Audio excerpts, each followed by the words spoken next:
Hello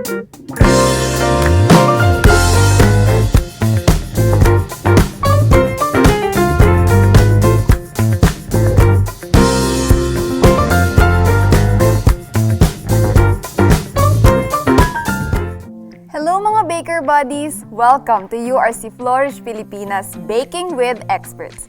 Today's lesson is salt variation. Titignan natin ang outcome when we use one of the following: low salt recipe, standard salt recipe, and high salt recipe. To illustrate, Vien will bake pan de coco at ipapakita niya sa atin ang mga differences brought about by the different amount of salt in the recipe.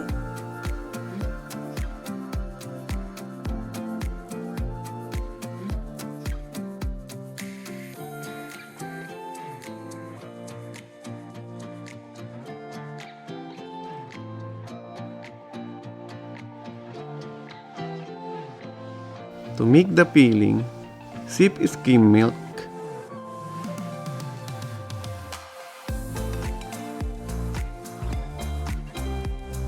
Add brown sugar at salt. Mix until incorporated. Combine coconut shred and milk mixture sa saucepan.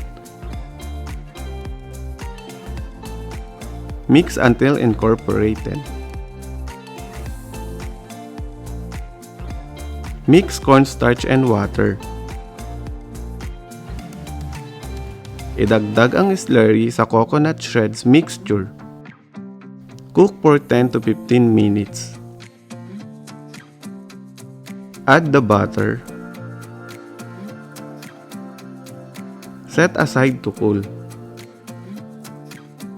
Para sa dough, sip URC Globe First Class flour, yeast, and skim milk.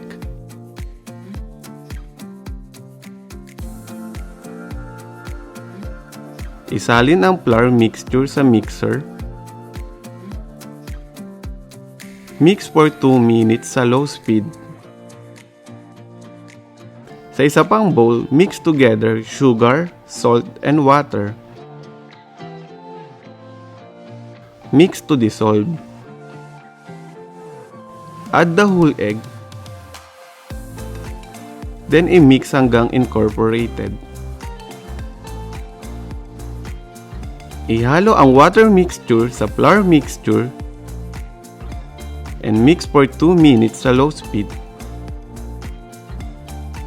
When the dry ingredients are hydrated, add the shortening.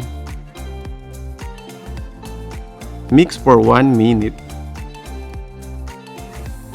Change to high speed and mix for 5 minutes or hanggang maging smooth at elastic ang dough.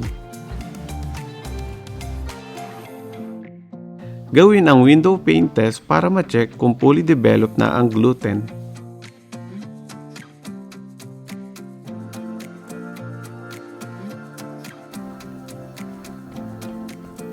Ito ang ginawa nating dough na may standard amount of salt. Ang susunod nating gagawin ay no salt dough at high salt dough. Sa texture ng dough, pag no salt ang recipe, nagiging sticky ang dough. Pag high salt, top ang dough. Let's go to the gluten development.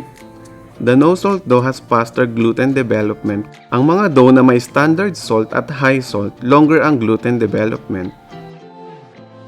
Sa proofing time naman, kinokontrol ng salt ang fermentation activity ng yeast. Ito ang dahilan kung bakit ang no-salt dough ay mayroong short proofing time. Compare natin sa standard salt dough at high salt dough. Sa gluten strength, ang no-salt dough ay weak ang gluten. This makes the dough vulnerable. Scale the dough into 40 grams.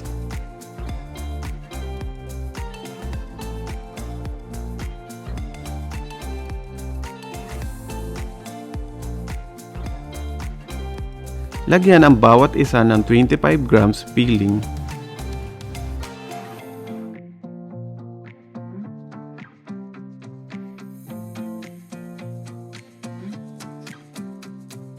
Ilagay sa baking tray. Flatten the filled dough. Poke the filled dough twice gamit ang fork. Proof for 90 minutes or hanggang mag-double ang size.